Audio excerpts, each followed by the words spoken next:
Hello students, welcome to John academy. This is Shahul John. इस video में हम जानेंगे कि डीयू में एडमिशन किस तरीके से लिया जाता है, डीयू में एडमिशन के प्रोसेस क्या होता है। सबसे पहले मैं आपको बताना चाहता हूं कि डीयू एप्लीकेशन डेट्स के बारे में, जो कि ऑनलाइन एप्लीकेशन फॉर्म शुरू होंगे 20 मई को।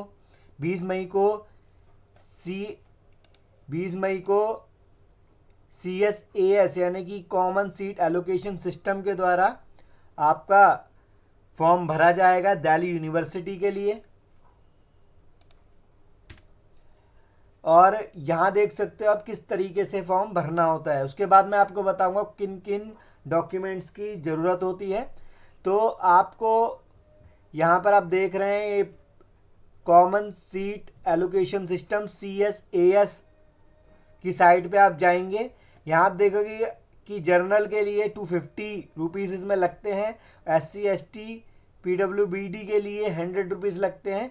जब आप उसको ओपन करोगे, सबसे पहले आपको इसमें न्यू रजिस्ट्रेशन पे क्लिक करके अपना रजिस्ट्रेशन करना होगा, यानी कि अपने आप को रजिस्टर्ड करना होगा। जब आप इसमें रजिस्टर्ड कर लेंगे तब उसके बाद आपको ये CUET एप्लीकेशन नंबर मिलेगा और पासवर्ड मिलेगा। इसके बाद आप लॉगिन करेंगे, जिसके बाद आपका डीयू का CSAS का पोर्टल खुल जाएगा। इसके द्वारा आप फिर फॉर्म को फिलअप कर पाएंगे। फॉर्म इस तरीके का होगा।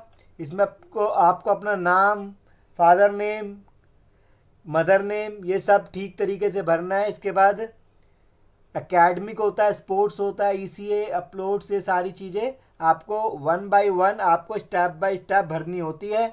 और आपको इस बात का ज़रूर ध्यान रखना है कि आप अपना name, father name, mother name या अपनी क्लास, कोई सी भी इंफॉर्मेशन को गलत ना भरें, नहीं तो आपके फॉर्म आगे एक्सेप्टेबल नहीं होगा। इसलिए आप ठीक प्रकार से भरें।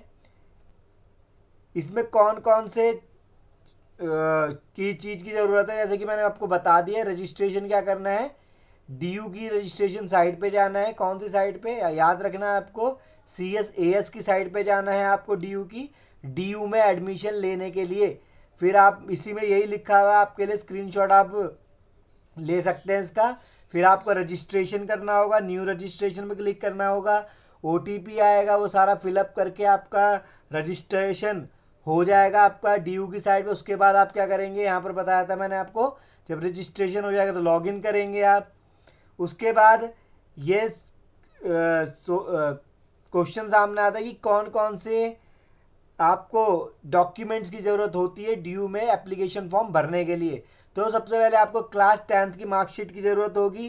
क्लास 10th की मार्कशीट की ज़रूरत इसलिए होगी क्योंकि क्लास 10th की मार्कशीट के अकॉर्डिंग ही 12th की मार्कशीट को आपका जो होता है प्रिंट होती है। जब आपकी मार्कशीट 10th के अकॉर्डिंग ही होती है, यानी कि name, mother name, address, father name, ये सबों को 10th की मार्कशीट से देखते हैं। Mainly father name, mother name को और आपके नेम को, वही 12th की मार्कशीट में भी होना चाहिए।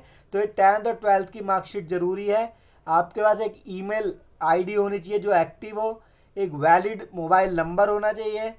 और अगर आप SC ST OBC EWS या किसी भी कैटेगरी से बिलोंग रखते हैं तो आपके पास आपके ही नाम का सर्टिफिकेट वैलिड होना चाहिए। ऐसा नहीं है कि आपके फादर के नाम का हो या मदर के नाम का हो, आपके नाम का सर्टिफिकेट होना चाहिए।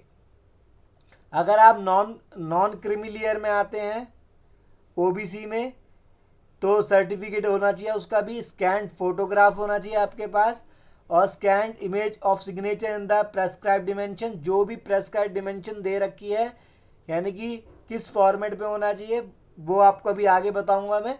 तो स्कैंड एक फ़ोटोग्राफ होना चाहिए, स्कैंड आपका साइन होना चाहिए, यानी कि फ़ोटोग्राफ की भी ज़रूरत है यहाँ पर आपको।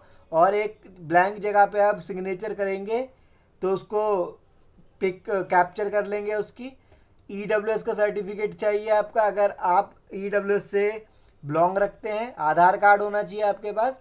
और भी कोई पेमेंट करने का मोड कोई सा भी आपका हो सकता है। इसमें कई सारे मोड होंगे जिसमें आपको ऑनलाइन ही पेमेंट करनी होगी।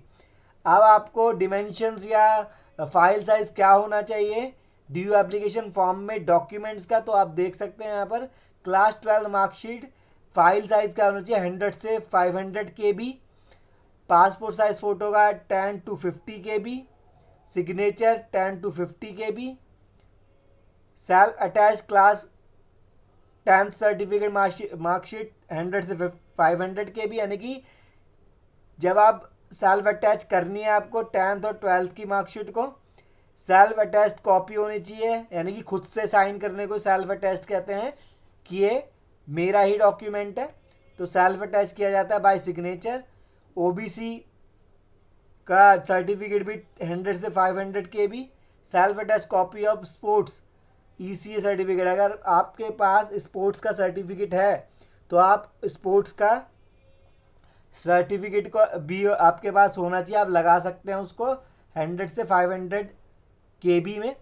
जो और EWS सर्टिफिकेट है तो वो भी लगा सकते हैं आप, यानी कि जो कैटेगरी आपकी है उस कैटेगरी का सर्टिफिकेट आपके लिए लगाना ज़रूरी है, तभी आपको मान्य किया जाएगा उसमें, आपको उसी के अकॉर्डिंग तब एडमिशन देंगे। अगर आप नहीं लगाएंगे, बाद में दिखाएंगे उसको कि हमारे पास है, तो उसको वैलिड नहीं माना जाता, उसको एक्सेप्ट नहीं किया जाता।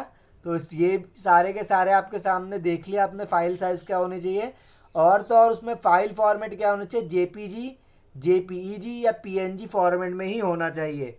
ये याद रखना आप, फाइल फॉर्मेट किस में होना चाहिए, जो ये फाइल बनाई जाएगी JPG, JPEG, PNG फॉर्मेट में होना चाहिए। तो ये था DU में एडमिशन किस तरीके से लिया जाए, तो आपने आप ये देख लिया है। आप इन सब का स्क्रीनशॉट ले सकते हैं या वीडियो को सेव कर सकते हैं। इसके लिए आगे प्रोसेस के लिए आपको याद रखना है कि 20 तारीख को आपका एप्लीकेशन रिलीज़ हो जाएगी। कौन से पोर्टल पे हो जाएगी, CSAS पर, ठीक है। किस पे हो जाएगी, CSAS पर आपकी एप्लीकेशन स्टार्ट हो जाएगी।